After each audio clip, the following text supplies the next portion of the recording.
Hey guys, welcome to another video. Blessings here today.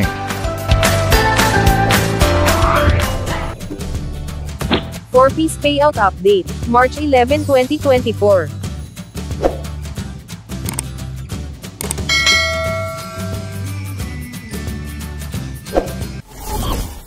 Kailan po ang payout ng educational grants ng mga retained?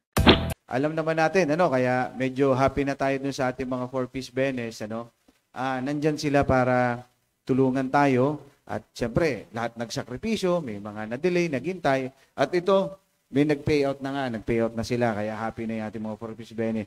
Ngayon, tama naman ang sagot nila, kailan yung educational grants ng retained, So ito po, ang ihingi uli natin ng advice dun sa ating mga four-piece NPMO. Sa ganon, masabi namin sa inyo ng tama at hindi na kayo agagalit sa akin, Pero hindi, syempre, ganun talaga. As much as we want to, kung kaya na talaga, kahit bukas, hindi tara. Kaya lang, syempre, alam po natin, minsan may mga technicalities na involved. Pero ito po, as long as ma-ready namin, yun naman yung pangako namin sa inyo. Talagang darating at dadating, kailangan na alam po natin makakuha na schedule naman doon sa ating mga EDOC grant. Supposedly kasi, dapat March nga po yun, maaari nang simulan. But then, yun nga, kagaya ng P5, medyo na atrasado, pero eventually, dumating din naman. Baka, hindi rin magtagal-tagal. Wag nyo na akong aawain ulit. Wala akong pinangakong date, ha? Pero malapit na. Pero, yung ginagawa ng paraan, kasi talagang aminin na natin, yun nga nabalita ko sa inyo. Isipin nyo yung ginagawa natin sa 4Ps, meron tayong reassessment, reintegration o reactivation uli ng mga dapat na alis, na binalik. Tapos ito nga, yung mga hinahabol nating payouts, payment, and then yun, pinag-aaralan din po, kung maaaring dagdagan ng inyong grants, ito po yung mga tinitingnan natin, At yan po, pinagsasabay natin to the best of our capability. Kailan po ang payout ng P6? Yan po yung sunod nating itatanong, saka yung EDUC grants. Nang sa ganun, masabi natin sa inyo. At yung saktong-sakto, at nang ako hindi nyo na sabi sa amin sa baba, ako hindi nyo na babagin. Lagi nang nagagalit. Talaga ito, si Asik na ito, si masamang balita. Maayos yan. Hello, darating din yan. Kapit lang. Pero siyempre, mas maganda pa rin, naintindihan natin sila, mas maganda pa rin on time lahat. Pero sana maintindihan nyo po, may mga technicalities din po talaga na minsan nagiging hadlang para mas ma-implement natin. Pero tama po, kailangan yan ipagtulong-tulungan namin. Kami po kasi ang service provider ninyo. Dyan sa 4Ps. Alam po? Bakit hindi po ako ma-approved sa 4Ps? Kailangan po kasi talaga ma-identify kayo ng listahan na natin. And I believe, I don't know kung ito na rin ang i-adapt ng ating CBMS law, kung pagpasok ng CBMS natin, yung Community-Based Monitoring System.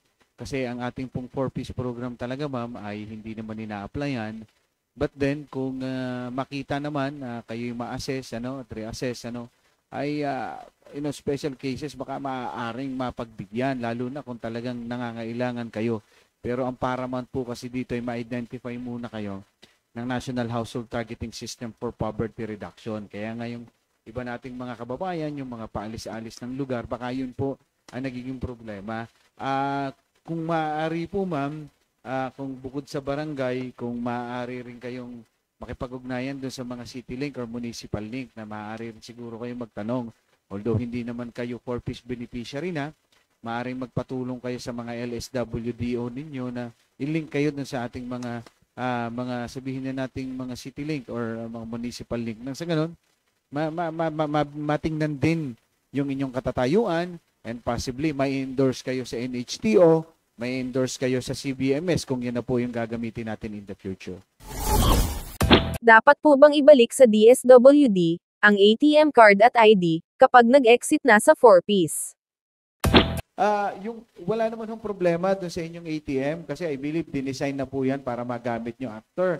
So kung kayo pa yung nakatapos na, dapat din po, mas maganda rin po nga mag-report po kayo dahil baka kayo ay entitled doon sa tinatawag nating exit program, mas matulungan pa po kayo kasi kung pwede po kayong bigyan ng sabihin nating sustainable livelihood program, maaari po kayong matulungan. So mas maganda po yon. Kailan po ang payout ng solo parent? Ito po yung lagi nating sinasabi. sinasabi. Yung Expanded Solo Welfare Act, ang DSWD ay maliit na sabihin na nating ang obligasyon, maliit lamang, kumbaga ang tasking yan, tamang term. We have a limited task doon sa implementation nung sabihin na natin Expanded Solo Welfare Act. Mag-monitor, mag-technical assistance, pero po kasi yung mga payout, yung inyong stipend, ito po ay nilagay po o inata sa ating mga local government units. Kaya sabi ko po, excuse me, na-miss ko tuloy si Sir Mike. Yun po ang lagi kong pinaalala na sana po ay maalaala natin na mag-follow up sa ating mga LSWDO. Kasi yung Expanded Solo Welfare Act ay nagtatakda sa lahat ng munisipyo, lungsod, probinsya, na magkaroon ng solo welfare desk para napapakinggan yung hinaing ng ating mga solo parent.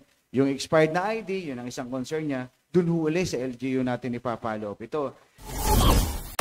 Paano po makasali sa Cash for Work program? Well, ang atin po kasing Cash for Work program ay depende po kung may kalamidad sa inyong lugar. Dahil mas sabihin na po natin na yung tupad po ng DOLE ay mas lenient, yung sabihin na nating operational capacity nito na anytime or sabihin natin, although I cannot speak for DOLE, they can correct me if I'm wrong, pero mas lenient kasi sa DSWD ginagamit lang ang Cash for Work, pag extended po o prolong yung ating tinatawag na disaster response.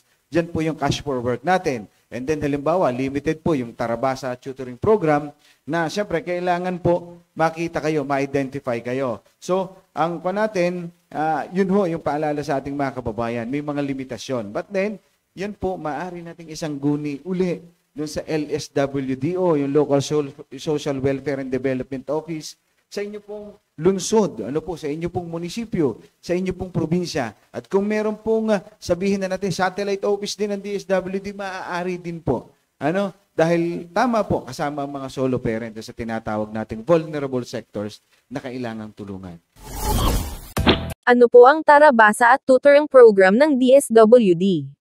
Yung Tarabasa Tutoring Program po kasi ay naglalayong tulungan yung mga struggling na mga second year, third year, fourth year college students na magkaroon ng Cash for Work. Ito yung reformated kasi natin na educational assistance. Sila yung mag-tutor for 20 days, nung mga struggling readers or non-readers naman sa elementarya.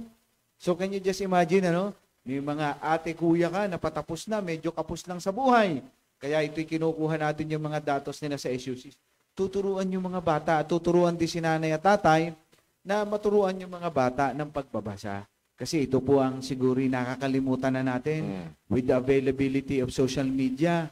Hindi baga, lahat na lang available na sa social media.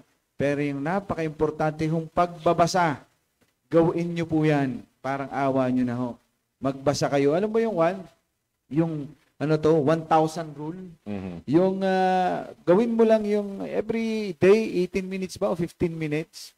Na maglaan ka ng oras sa isang craft, magiging napakahusay mo dyan. Alam mo, partner, yung sinabi mo na yan, naalala ko yung mga tiyuhin tiyahin ko.